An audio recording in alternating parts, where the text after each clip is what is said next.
Welcome, friends, to the Someone Gets Me podcast. I am your host, Diane Allen, and I am so delighted that you're here. This podcast was created because I believe there is a visionary leader inside each one of us who is waiting to be seen. In each episode of Someone Gets Me, you will hear useful tips from successful visionaries who will share their stories about how being seen has allowed them to take their vision out into the world with action. How to declutter your home and your life with Krista Lockwood. Hi, friends. This episode today is one of those things that we all need, and it's going to be all about decluttering your environment in lots of different ways. I have Krista Lockwood with me today. She's in Ohio, and it's going to be so exciting to talk to her about decluttering. Now, Krista is a mom of 5 children, and they range from, she said, 2 to 16. So think about this for a minute. When you think about your family in your own world, that Krista probably knows more about decluttering than all of us because she has 5 kids. Anyway, and she's really created some great community around making your life clear, clean, and simple without being an over-the-top minimalist. It's not an extreme thing, and I think that's important. So, Krista, thank you for being on the show with us today, and thank you for taking the time in your busy life to talk to me about this decluttering situation. Yes. Well, thank you so much for having me on here. I'm really excited to share with your audience decluttering tips and the way it can impact them positively and make life a whole lot easier and more enjoyable. I really enjoy your company so far. And so, I'm really excited for us to do this. Thank you for the welcome. Oh, you're so welcome. So I have the first thing I want to talk about is what inspired you to help people with decluttering their life. Did you have a clutter problem, or did you just see it, or like, how did this all get started? I just find that so fascinating. Okay. So this is a fun story, and I actually discovered it by accident. It wasn't a choice, and I didn't even realize that I had a clutter problem.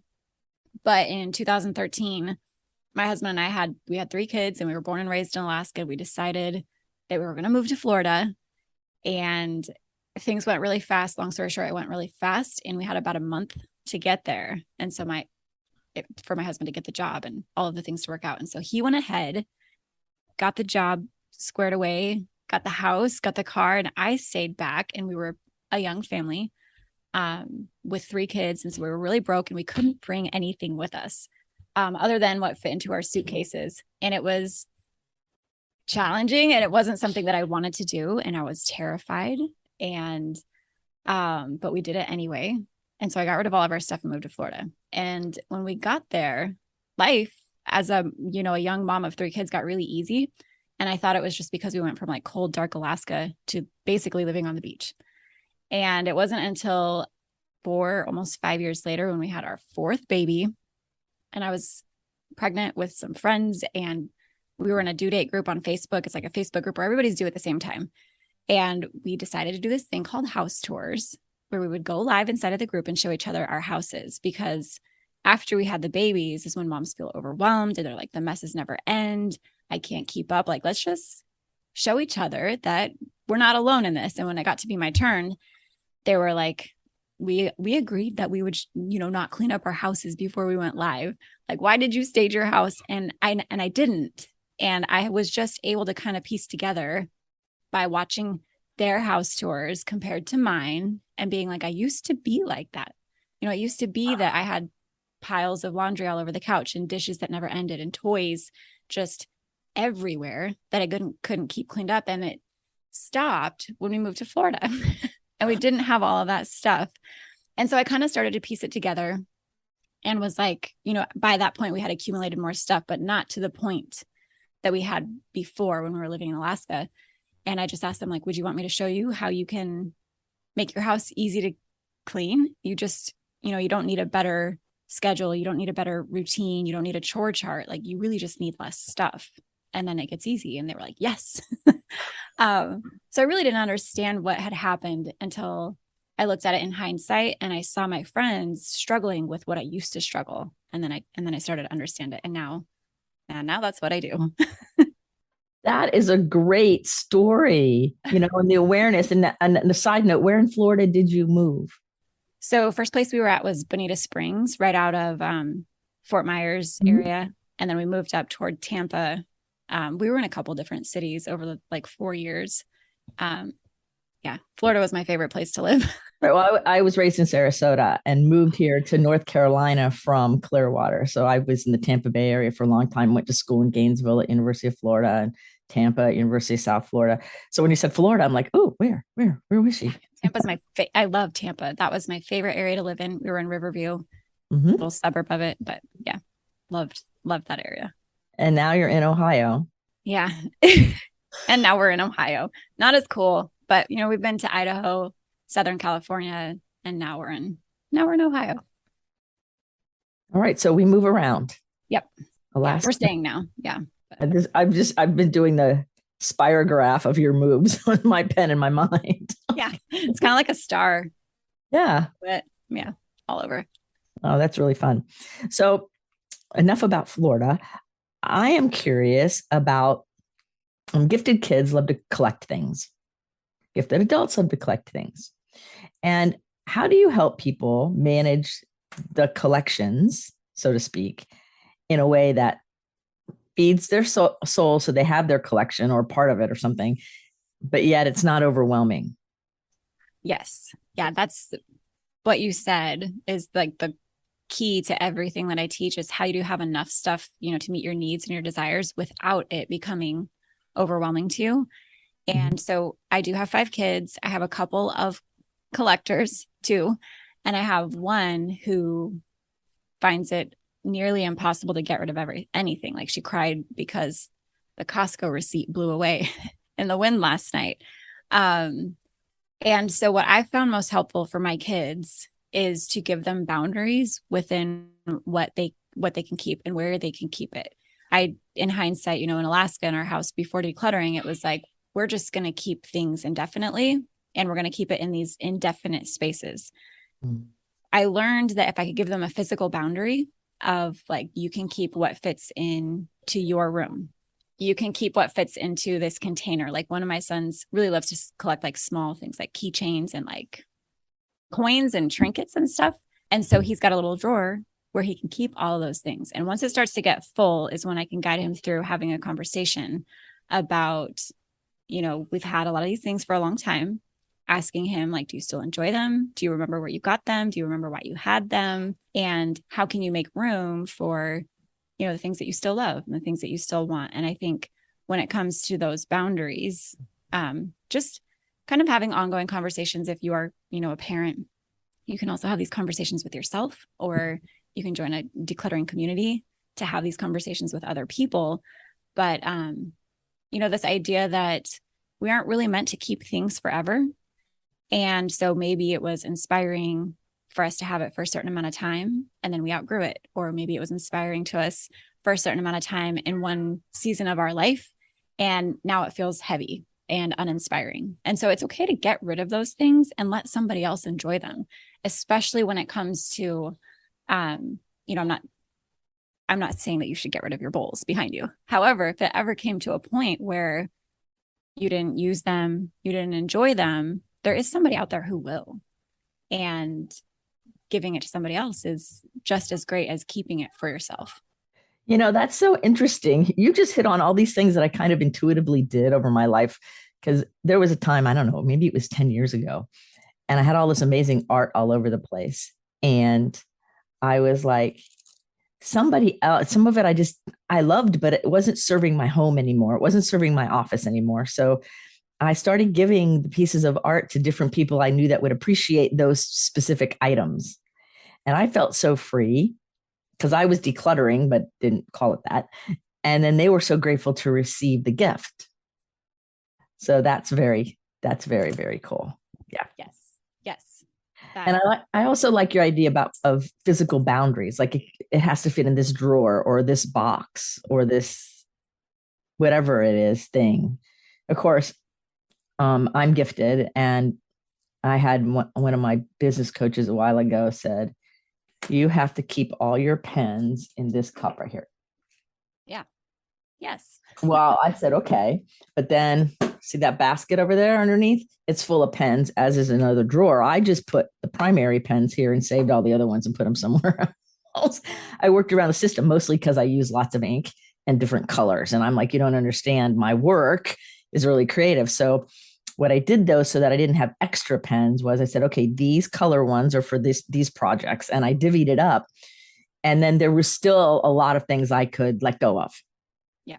once I identified what the real function and purpose of them all were. But it was hard. It was hard to let go of some of them because I never know what I want to write with in a particular day. Like my hand may not like this pen today. It might want that pen.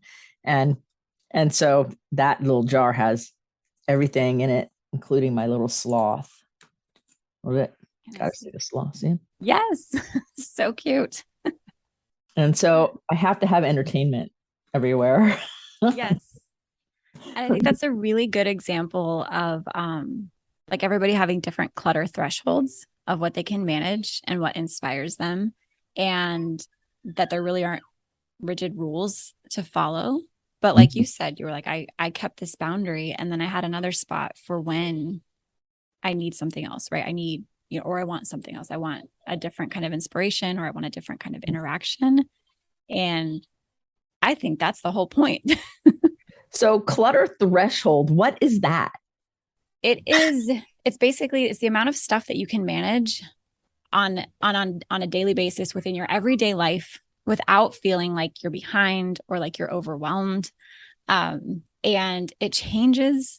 As you know, I have 5 kids. And for me, the more kids I have, the lower my clutter threshold goes. Like the less stuff I can manage, because the people in my house require so much of me. And if it looks like I'm distracted right now, it's because I can see them running back and forth, and I'm like telling them, shh, like I'm on a call.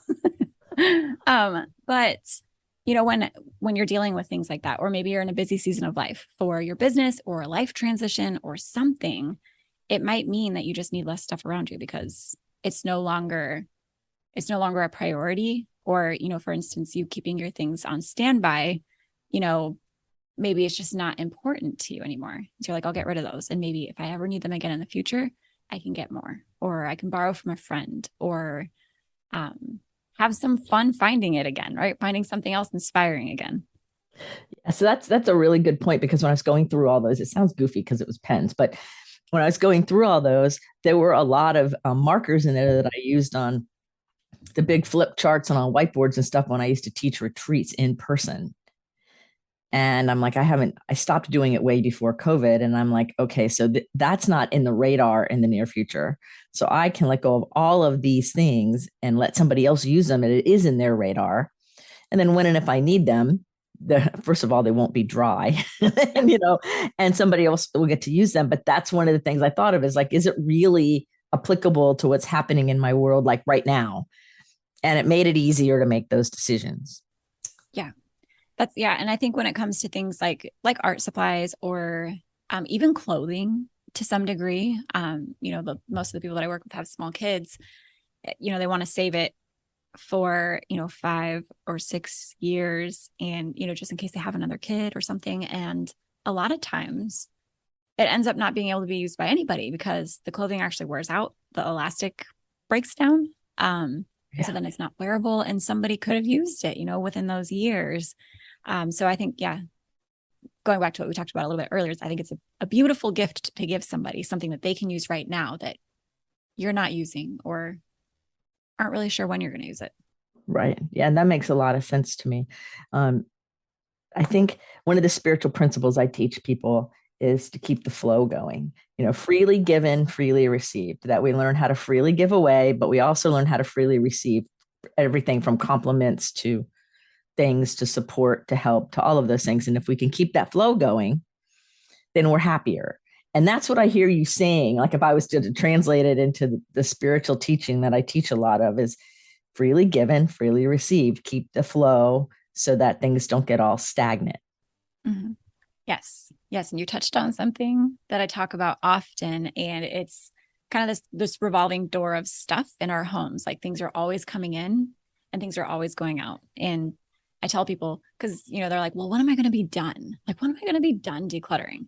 And the answer is, I mean, not never, right? You're never really fully going to be done. There's probably going to be a big season of where like you're letting go of a lot more than you will be on a regular basis. But it's because you had all of these things coming in for who knows how long. For some people, when we were a young family, we had been accumulating kids stuff for 5 years, and I had never gotten rid of anything. I'd never gotten rid of any of their toys, any of their clothes, any of, like feeding supplies. And so it was like 5 years of all of this stuff coming in, nothing ever going out because I didn't know.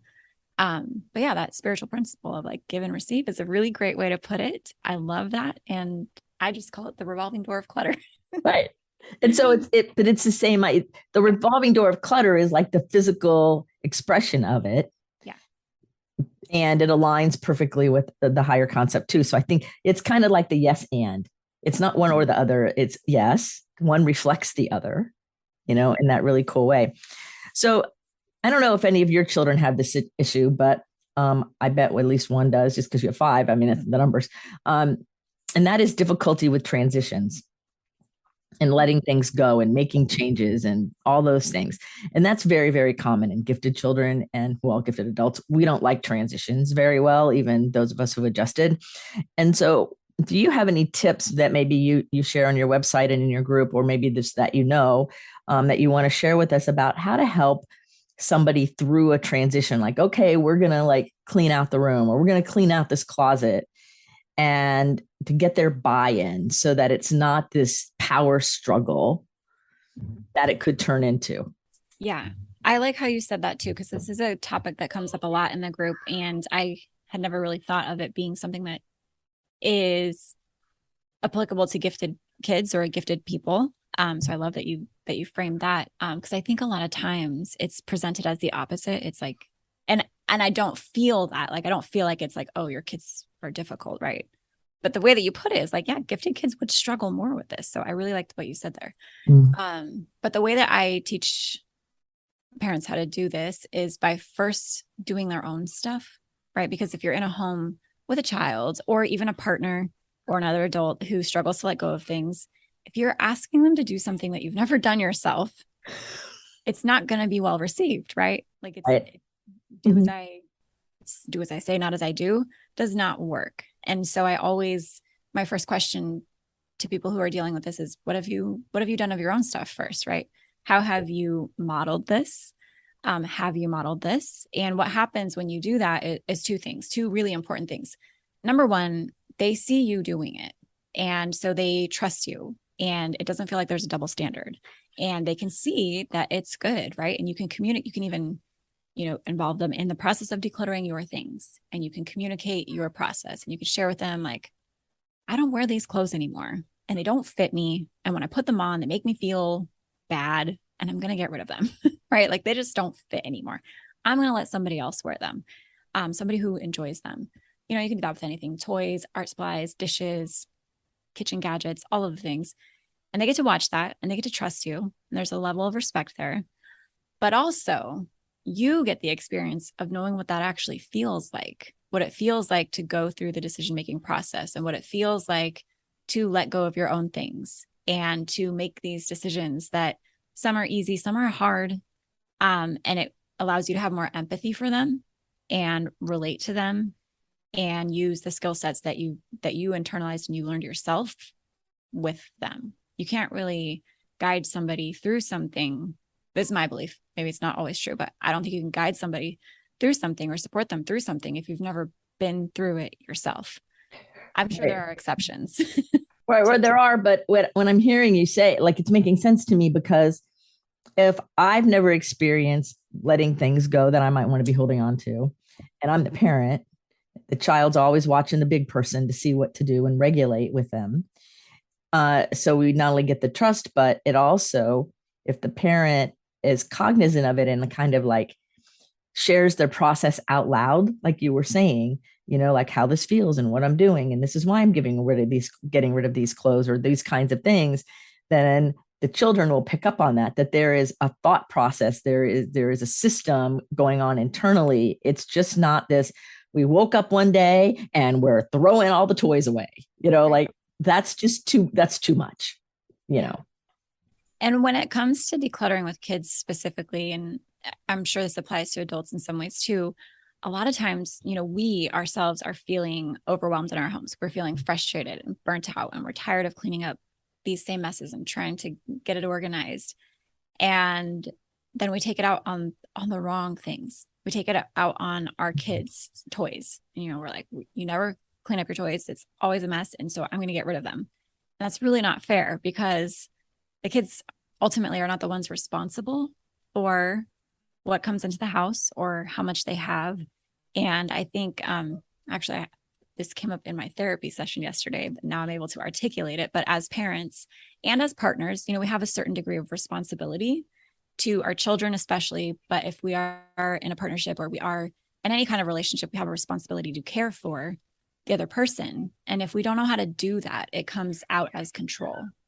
And so we accidentally get in these harmful dynamics of trying to control rather than take responsibility.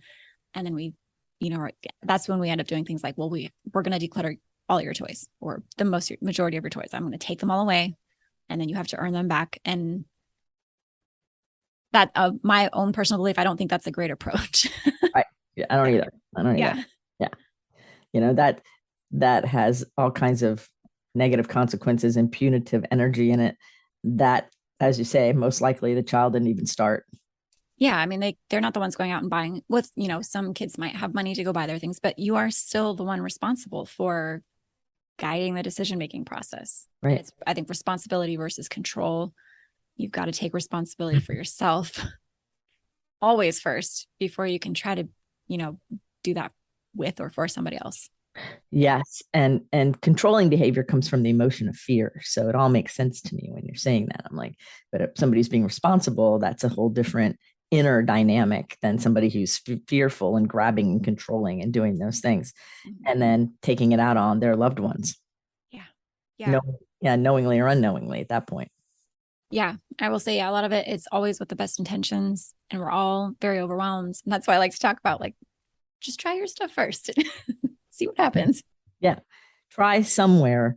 And another thing that I wanted to ask you about is another trait of gifted people and twice exceptional people is this all or none at all thinking. So I'm going to declutter my house. So now I'm going to be the best declutterer and have the best decluttered house in the whole world. And we go to these big extremes that then create all kinds of other secondary things. And so if somebody comes to you, or somebody is in the group or whatever, and they're like, I'm going to do it all, and I'm going to have it done by noon tomorrow, which we know that's not even possible. No, it's not. But if they think that, because I'm guilty, I have done that before in my past, before I realized this is goofy, you're making yourself even more stressed out, because it's not going to happen that way. So just stop.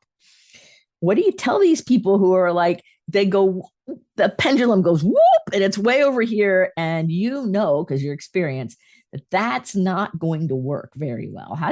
What do you do with that?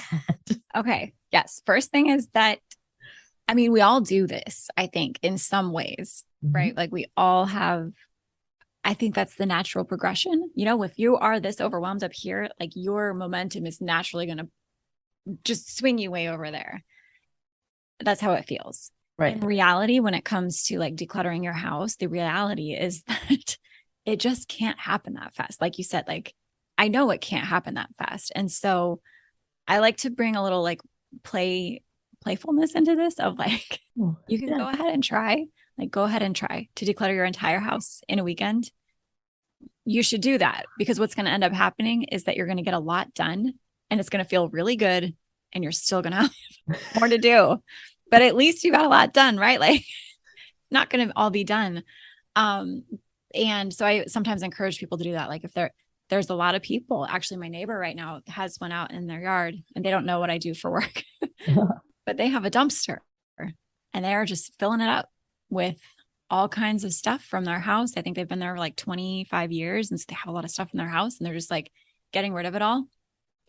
And I have a unique experience with this, because I decluttered our entire house down to what fit in our suitcases in 4 weeks. And it was still me every single day. I didn't take a single day off still took me 4 weeks of like every spare minute I had decluttering to get down to that point. And so it really does take a lot. And the thing that happens if people are like, I'm just going to do this, is that they realize, number one, how much they have, how long it actually takes them to get to that point. But when they get rid of such a fast amount, like that fast, they realize like, oh, that's enough. I don't actually want to get rid of everything. I just wanted to get rid of the stuff that I got rid of that was making it difficult to enjoy the stuff I'm left with.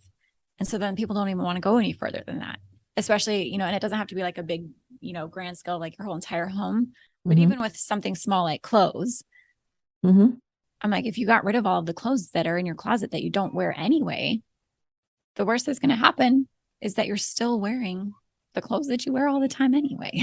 There's really no difference other than in your closet. Yeah. The only difference is now your closet looks nice to walk into and it's easy to find what you're looking for. Like, that's not so bad.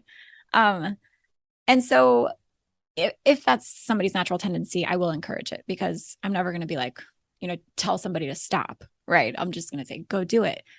I think the more difficult situation is if you don't act on it, you want to get it all done. And so you wait until that moment that you can try to get it all done. And then you end up getting nothing done. And, you could have been doing little bits of decluttering for a year and gotten a lot done, or you can wait an entire year and rent a dumpster and do it all in a day. Still going to take you a year, right? Like, I think however long it's going to take you is however long it's going to take you. But when you do it in small projects, little bite-sized projects, like just a spice cabinet or just under your kitchen sink, you should get evidence. You basically collect evidence for yourself that it works, that it doesn't have to be that hard, that it actually feels really great. And that encourages you to keep going. It feels doable because you're not having to exhaust yourself. And I think it's really good to just prove to yourself basically that you don't want to get rid of everything. You don't want to be the best at this. You just want to feel better. Right. And I think that's the key right there, is that the whole point in decluttering, which I don't even know if I like that word, but that's the word that we use in this world, is to feel better, is to feel more alive, to let our life force be going. And so if we have so much stuff around that we are either frustrated or angry or intolerant because it's just too much, or we just shut down, that's not the kind of life any of us want to live. We want to feel alive and feel good and happy. And it doesn't have to go to an extreme unless, of course, we want it to, but it's more about paying attention to how does this feel? How does this land on me? And then going from there, which makes sense to me. I might actually be able to declutter some more things now after talking to you, because I just moved recently. And so when I sold my house and downsized, and then I downsized again to move up here. So I did a lot of this decluttering, what is it that I really want? And then I lost a lot of weight. And so I gave away half of my wardrobe. And I didn't even realize that it didn't fit me anymore because COVID was going on. I hadn't worn any of these dress clothes. And my friend who lives up here was helping me hang my clothes up, helping me move in and organize my closet because she loves that stuff. And she's hanging stuff up. She goes, this isn't going to fit you. This isn't going to fit you. You're much smaller than this. She's in the fashion industry. So she could tell by looking at it that half the clothes I thought were going to fit me didn't anymore. And she was right, of course, because I put them all on and they didn't fit me. So I gave them all away. And I'm like, I didn't even have that awareness because I thought I was the same and everything was the same as I moved. And there's so many cool awarenesses you can have if you just give it a shot and make it a little bit of a game, like you said, and not make it heavy. Yeah. If you can make it a little bit playful, make it not mean so much, that's really helpful. And most of the time, for most of us, we don't even remember, all of the things that we got rid of. That's not true for everything. There are some things that we're like, oh man, I remember that. Right. Yeah. But a lot of it, it's like we get rid of it and, it wasn't that important to us. And so we don't even remember what it was. Yeah.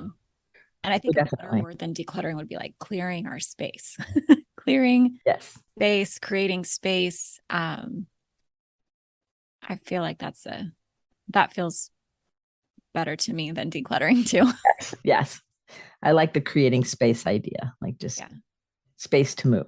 Okay. So now tell everybody a little bit about your group, your podcast, and those kinds of things. We're going to put all the links in the show notes, but I'd like you to share just a little bit about some of the resources you offer people. So if you're listening to Krista and you're going, oh my God, I really need to listen to her more, she has all kinds of things for you. So give everybody a little rundown, and then we'll put all the links in the show notes. So you don't have to write it down, you guys. All you have to do is kind of take it in and then go to the show notes and contact Krista or join her group. Well, since you all are podcast listeners, I do have a podcast called Motherhood Simplified. And Diane, I know we didn't talk about this, but I would love to have you on as a guest and talk about energetics of Sure. and all that stuff. That'd be fun. The podcast Motherhood Simplified. It's geared mostly towards moms and motherhoods because I am a mom of 5, but the tips in there apply to anybody. So if you are okay with hearing, mom things, right. And then we've got a Facebook group that has about 40,000 moms all decluttering if you want community support. Again, it's motherhood based. You don't have to be a mom. You can still get great tips and support in there. And my website, that's where I hold the podcast. The podcast has blog versions for people who like to just read, checklists, decluttering checklists, free checklists, decluttering courses, all the stuff at motherhoodsimplified.com. Everything's Motherhood Simplified. Motherhoodsimplified.com, and then Motherhood Simplified is the name of the group and the podcast, right? Yes. Oh, that's great. Well, we're going to put all those links in the show notes, everybody. And so you don't have to be a mother to be part of the group, and which I think would be kind of fun because there's probably single dads out there, and all of us can benefit from the tips and things like that. Because, I'm sitting here listening to you. I'm like, yeah, but I don't have any children, but I feel like I do because I have an inner fun self, like my inner child. That's why there's Mickey and Minnie on the chair. Like I have toys everywhere and things that I play with because there's a part of me that's very playful. And then there's the serious businesswoman part. And then there's the athlete part and all these other different parts. And so, people can join and understand the different dynamics, whether they have children in the home or not, from what I'm hearing. Yes. And I would love to get other people's perspectives on this too. So yeah, definitely come join. Oh yeah. Well, I'm going to be joining as soon as I have those links. I'm going to be joining because I think that there's a lot of value in surrounding ourselves in a sense of community. Yeah. And in the gifted world, we talk about multiple peer groups where we have to have different peer groups for different things in order to really thrive. And so this is an example of that, where here is a peer group around a topic and an idea and a system that could really support us in all kinds of ways. Because there's decluttering our mind, there's decluttering our space, there's decluttering our emotions, there's levels here. And it could really, really serve. So I think it's really fun. I'm going to join. Yes. So I would love that. I know, it's great, right? Okay. So I have a couple questions before we end, and this is great. I'm having so much fun with you. Yes. So you've traveled around. We were talking a little bit about all the different moves. And so I just have this, it's a personal question. It has nothing to do with decluttering. Okay. It's a curiosity question. What is the most memorable food you've ever eaten? Ooh, that is a good question. And it's a funny one. So, I actually don't get a lot of chances to talk about this either, but I believe in like the vibration of my food. I'm not a vegan or a vegetarian, but I could absolutely be that. And I remember being in Florida and thinking all of the food tasted so good because I would buy them from the little, there's a farm right down from our street that had like strawberries and tomatoes. It's like the best food I've ever eaten. And there was a vegetable co-op. So good. Always stuck with me. The best food I've ever eaten. I will never forget it. The oranges were amazing. Yes. I would totally go back for that. I don't know if you ever went Dooley Groves in Tampa area. Oh yeah. They're amazing. Yep. That food stuck out with me in a really great way. And then my husband tries to get me to eat calamari every time we go out somewhere where there's calamari, and I do not want to do it. I've never done it, and I probably won't ever do it. But that's also a memorable food because I'm like, I don't know why I don't want to eat it, but right. I don't. Oh, wow. That's really cool. I love it. What a fun question. Yeah. And it's true. The food is so different in different places. And I'm like, so what is it that we notice that's memorable, right? And And the food is luscious in Florida that way, especially when you get it at the farmers markets and it's right out of the ground. It's that tropical weather, there's something to it. Yeah, it's so good. So Yeah. good. Yeah. Now you're making me hungry. Okay. So is there anything that was on your mind that you wanted to share today that we didn't bring up or talk about? I want to make sure that everything you kind of wanted to say happens. Yeah. I think the only thing is that I really enjoyed this conversation. Mhm. I know that we met very recently, but I had a great time and I would love to have you over on my show, just so we can talk a little bit more about, kind of intuition. And I would love to hear your thoughts on the ways like clearing your clutter can clear your intuition, which I think is one thing that happened for me a lot. It was like, oh my gosh, all of a sudden I can hear my thoughts. Right. Yeah. But yeah, I think the thing that stuck out to me the most is that I would love to talk more with you. Oh, well, thank you so much. I would love to talk more with you too. And I'm happy to be on your show.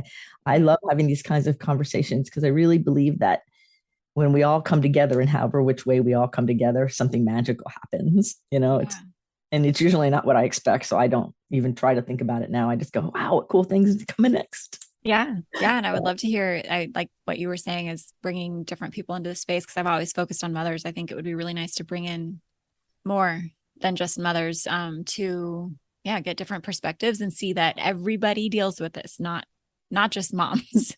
Right. And so all of you who are fathers out there, like I work with many fathers of gifted kids, and we've had the very conversation about collecting too many things. And I've already given the suggestions to a lot of you about have a parameter, the box or the thing, and then it's the item that's telling them yes or no, not you. It stays out of the power struggle. So we've already covered a lot of those things. So you dads and all of you single people, everybody get in the group and get part of it and share some of your ideas because everybody needs support from other people. And when we all come together and support in different ways, the different facets and the nuance of the way we see things support somebody else and usually not in the way we think.